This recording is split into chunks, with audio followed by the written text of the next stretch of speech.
السلام عليكم ورحمة الله وبركاته. كوريا الشمالية تعتبر واحدة من أكثر الدول عزلة وانغلاق في العالم كله، وكتير مننا سمع عن القوانين الغريبة اللي فرضها رئيس البلاد علشان يعزل شعبه تماماً عن العالم الخارجي. كوريا الشمالية بلد ما فيهاش إنترنت ولا قنوات فضائية ولا جرائد عالمية، يعني ما فيش أي وسيلة يقدر المواطن يعرف منها اللي بيحصل في العالم غير التلفزيون الرسمي للبلد، واللي بيضم 3 قنوات بس، وكلهم تحت رقابة مشددة من الحكومة. غير كده سمعة النظام هناك سيئة جدا بسبب انتهاكاته المستمرة لحقوق الإنسان، وده خلى كوريا الشمالية تعتبر حليف غير مرغوب فيه تقريبا في كل دول العالم. كمان ما نقدرش ننسى الهوس اللي عند الرئيس الكوري بتصنيع وتطوير الأسلحة النووية، واللي كان السبب الرئيسية في العقوبات اللي فرضتها أمريكا على الاقتصاد الكوري.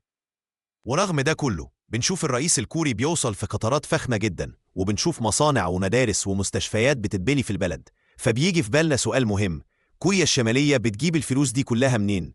في الحلقة دي هنتكلم عن كوريا الشمالية بقى. لكن قبل ما نبدأ، لو انت لسه جديد في القناة ما تنساش تعمل اشتراك وتفعل الجرس علشان توصلك فيديوهاتنا أول بأول. في البداية لازم نفهم إن الدولة الكورية بتتبع نظام اقتصادي معين اسمه الاقتصاد الموجه أو الاقتصاد الشيوعي. النظام ده معناه إن الحكومة هي المتحكم الأساسي في كل جوانب الاقتصاد، هي اللي بتحدد إيه المصانع اللي تتبني وإيه السلع اللي يتم إنتاجها، وهي كمان اللي بتحدد أسعار السلع دي. والأهم من كده إن النظام ده بيمنع المواطنين إنهم يستثمروا في بلدهم. يعني مفيش حد يقدر يعمل مشروع خاص أو يفتح شركة إلا لو كان من أفراد معينين خاضعين تماماً للسلطة، وده معناه إن كل المصانع والشركات اللي في البلد تبع الدولة نفسها، والشعب كله بيشتغل عند الحكومة، وأي أرباح من الاستثمارات بتدخل خزينة الدولة مباشرة. ودلوقتي بعد ما فهمنا شكل النظام الاقتصادي هناك، نرجع تاني للسؤال: طيب الحكومة الكورية بتجيب فلوسها منين علشان تبني كل المشروعات دي؟ والأهم، هل دي مصادر دخلها الوحيدة؟ الحقيقة إن واحدة من أغرب الطرق اللي ممكن تتخيل إنها تكون مصدر دخل الدولة هي سياسة التفاوض. بما إنه كوريا الشمالية من أكتر الدول اللي اتفرض عليها عقوبات اقتصادية، فكان لازم يفكروا بره الصندوق. نرجع شوية للتاريخ. كوريا الشمالية تأسست سنة 1948 باسمها الرسمي جمهورية كوريا الديمقراطية الشعبية. وقتها كانت شبه الجزيرة الكورية محتلة من اليابان، وبعد ما اليابان خسرت في الحرب العالمية الثانية، الجزيرة اتقسمت لنصين: شمالي تحت إدارة الاتحاد السوفيتي، وجنوبي تحت إدارة أمريكا. في الوقت ده السوفييت بدأوا يدربوا شباب كوريين علشان يكونوا واجهتهم في حكم كوريا، وكان على رأس المجموعة دي الزعيم كيم إيل سونج، مؤسس كوريا الشمالية. بعد تأسيس الدولة، كيم كان عايز يتحرر من تبعية السوفييت، لكن كانت المشكلة إن مفيش أي مصدر دخل للبلد، واقتصادها كان بدائي جدا قائم على الزراعة وصيد السمك. ومن هنا جاته فكرة التفاوض. الرئيس الكوري بدأ يتلاعب بالدول اللي طمعانة يكون ليها نفوذ داخل بلاده، وقرر يسيب الباب مفتوح للمساعدات. فالدول بدأت تتسابق في تقديم المساعدات، وكل واحدة منهم عايزة تكسبه في صفها. ومش بس كده، في دول كانت بتبعت مساعدات لمجرد إنها تمنع كوريا الشمالية إنها تتحالف مع دول تانية. وبالتالي سياسة التفاوض دي اتحولت لمصدر دخل مهم جدا للبلد، وكانت في أوقات معينة وسيلة ضغط فعالة على أمريكا علشان تخفف العقوبات الاقتصادية. وزي ما قلنا في أول الحلقة، النظام الاقتصادي الكوري بيعتمد على إن الدولة هي اللي تحدد المنتجات اللي تتصنع في المصانع، والهدف الأساسي من ده هو إن المنتجات دي تتصدر للخارج وتجيب دخل. المجتمع الكوري فقير جدا، ومتوسط دخل الفرد هناك أقل من $2000 في السنة. ويكفي إنك تعرف إن في سنة 2018 كان في نسبة كبيرة جدا من السكان بيعانوا من نقص في التغذية، من حوالي 43% من عدد السكان بيعانوا من نقص في التغذية. والسبب في كده إن الدولة بتوجه أغلب طاقتها الإنتاجية للتصدير، بتصدر ملابس، فحم، منتجات غازية، ومعدات عسكرية، والحاجات دي بتشكل أكتر من نص الناتج المحلي للاقتصاد الكوري كله. والسؤال اللي بيطرح نفسه هنا: إيه اللي يميز بضايع كوريا الشمالية علشان الدول تستوردها؟ والإجابة على ده تبدأ من إن نعرف مين أصلاً الدول اللي بتستورد البضايع دي.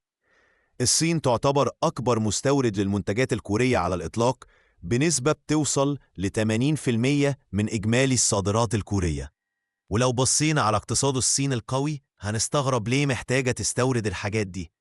لكن في الحقيقة الصين بتعمل كده كنوع من فرض السيطرة على المنطقة، وفي نفس الوقت لمحاولة تقليل النفوذ الأمريكي هناك. من أغرب المشاريع اللي أثارت فضول الناس مؤخراً هو منتجع التزلج الفاخر اللي اتبنى في كوريا الشمالية.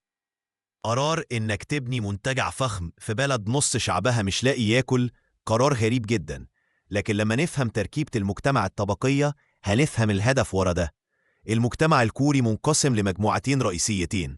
الطبقة الأولى هي الطبقة العليا، ودي بتشمل الأسرة الحاكمة وكبار موظفين الدولة. الطبقة دي عايشة في رفاهية كبيرة جدا، علشان كده الرئيس الكوري بيبني منتجعات ومطاعم ومتاجر فخمة مخصوص علشان يكسب رضاهم ويزود ولائهم للنظام. ومن الناحية التانية المشاريع دي بتدخل دخل للنظام من الطبقة دي نفسها، يعني بيكسب كذا حاجة في نفس الوقت.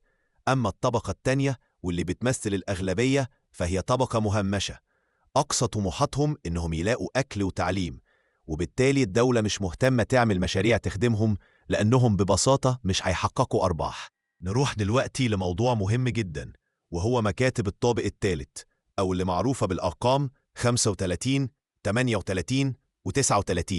المكاتب دي من أسوأ الإدارات الاقتصادية سمعة في العالم، والسبب هو الأساليب اللي بيستخدموها في جني الفلوس. المكاتب دي تابعة للنظام، وبيتقال إنهم شغالين في تجارة المخدرات، تزوير العملات، تهريب الأموال وسرقة العملات الرقمية، وده كله بيتم بموافقة النظام الكوري نفسه.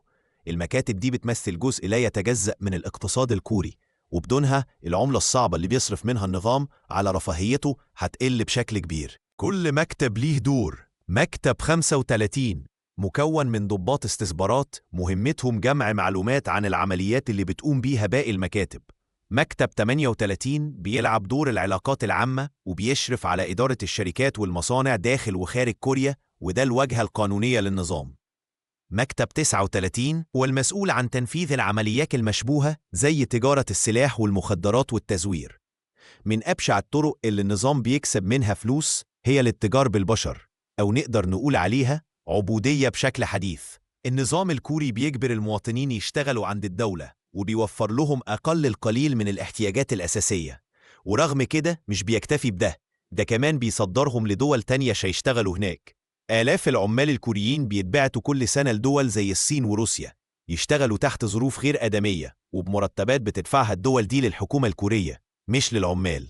ووفقا لتقرير من الأمم المتحدة سنة 2015 عدد العمال اللي اتبعتوا للدول دي كان حوالي 100,000 عامل. الحكومة الكورية بتاخد المرتبات كاملة وتدي العمال فتات. وبكده نكون جاوبنا النهاردة على سؤال: كوريا الشمالية بتجيب فلوس منين؟ قولوا لنا تحبوا نتكلم عن ايه في الفيديوهات الجاية، وافتكروا تدعمونا بلايك وشير، ولو دي أول مرة تشوفونا اشتركوا وفعلوا الجرس علشان توصلكم فيديوهاتنا أول بأول. أشوفكم الحلقة الجاية.